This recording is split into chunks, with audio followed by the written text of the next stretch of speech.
For as long as they could remember, the Mills family had a goal of having their very own private oasis. A sparkling blue pool where they could get away from the oppressive heat of summer.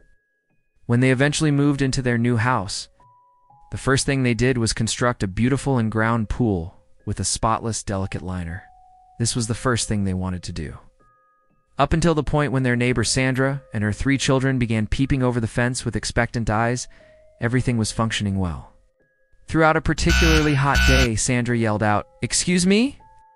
While the Mills family swam about and laughed throughout the activity, my children were curious about ... Are they able to maybe come along with you for a short swim? He paused for a moment. It was not just that he was not excited about sharing his brand new pool, but he also did not want to be the neighbor who was always complaining. A tight grin appeared on his face as he consented, but not without some conditions. A harsh finger was directed at Sandra's children as he brought them together on the side of the pool. Take close note of this. It is possible for you to swim, but there is one rule. No, a canine. Appropriate. His tone was resolute and unrelenting. Because of the high cost of this liner, even a single scratch from a dog's nails will be enough to damage it. Is that accurate? The children enthusiastically nodded, and for a little moment, everything seemed to be okay. However, when Mr. Mills turned to go back inside to get something to drink, he saw something that attracted his attention through the window of the kitchen. It was as if his blood had frozen. With the zeal of a creature that had just found heaven, Sandra's enormous German shepherd, Rex, was rushing toward the water with exuberant joy. A jubilant splash was made by Rex as he confidently pushed himself into the water before anybody else could respond. When his claws came into contact with the flawless liner, it was as if they were nails on a chalkboard. Mr. Mills made a red face. Unable to contain his wrath, he rushed out of the house. The children become completely numb. She let out a gasp. Even Rex, seeing the danger, stopped in the middle of his paddle. After then, Mr. Mills did something that was unimaginable. He grabbed the garden hose in a single rapid action, turned the nozzle so that it was pointing in the direction of the dog, and then pointed it squarely at the dog. He yelled out, "Get out of my pool," as he unleashed a powerful stream of water that was directed directly at Rex's face. In a flurry of splashes, the German shepherd let out a cry and scrambled the other direction. As Rex pushed himself out of the pool, shaking water everywhere, the children yelled, partly laughing and half afraid. They were doing this simultaneously. Terribly frightened, Sandra hurried forward. Suddenly, she yelled out, "What is wrong with you?" While Mr. Mills continued to hold the hose as if it were a weapon, he stared. "I said no, dogs." The stalemate was a stressful period. The children looked at each other. As Rex dripped, he sputtered. In a fit of rage, Sandra's face contorted. The unimaginable then became much more so. The pool liner fell apart with a horrible rear rip at the spot where Rex's claws had driven in through the surface. The pool began to deflate like a sad balloon, and water began to pour out in a rapid and devastating deluge. The water seemed to be spinning about their ankles. There is no sound. Mr. Mills' eye twitched slightly. When Sandra opened her lips, she was most likely going to apologize or shout once again. However, before she could finish her sentence, Mr. Mills gently turned around, strolled to his shed, and drew out something that was even more stunning, a blower for the leaves. And with the icy resolve of a man who had been pushed to his limits, he pointed it toward Sandra's yard, where her beloved rose plants were, and unleashed a whirlwind of air and debris. The petals flown, the dirt was sprinkled. She let out a scream. The children let out a gasp. The dog barked. And with that, the conflict in the neighborhood had already started. As soon as Mr. Mills let loose the leaf blower on Sandra's precious rose bushes, the peace and quiet of the suburban street was changed into a battleground. It was like confetti being thrown at a military rally as petals erupted into the air. At first, Sandra seemed to be in a state of shock, but then her expression changed to one of wild, unrestrained rage.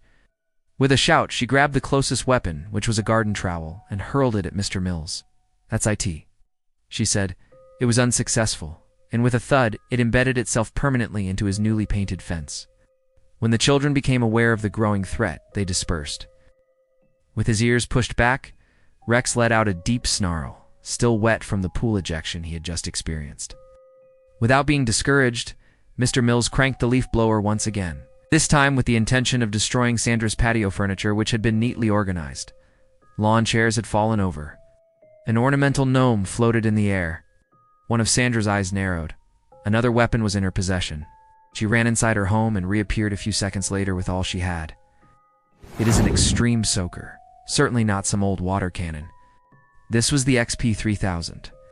A beast with a high power output and a reservoir that was filled with water and had the ability to fire a steady stream of water with the accuracy of a sniper. Before Mr. Mills could even begin to respond, a deluge of ice-cold water slammed him full in the chest. He had hardly had time to react, coughed and lurched backwards, the leaf blower spitting against his hold as he did so.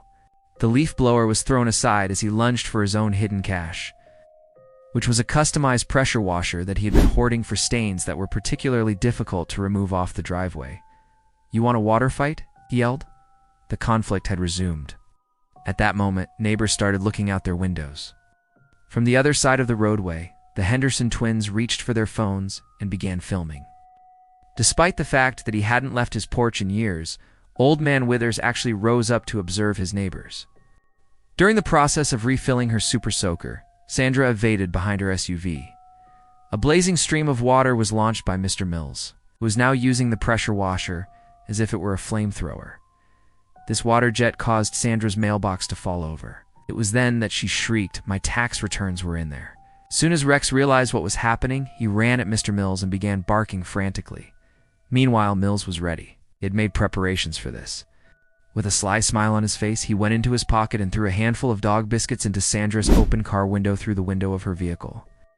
In the middle of his stride, Rex made a course correction and dove headfirst into the truck.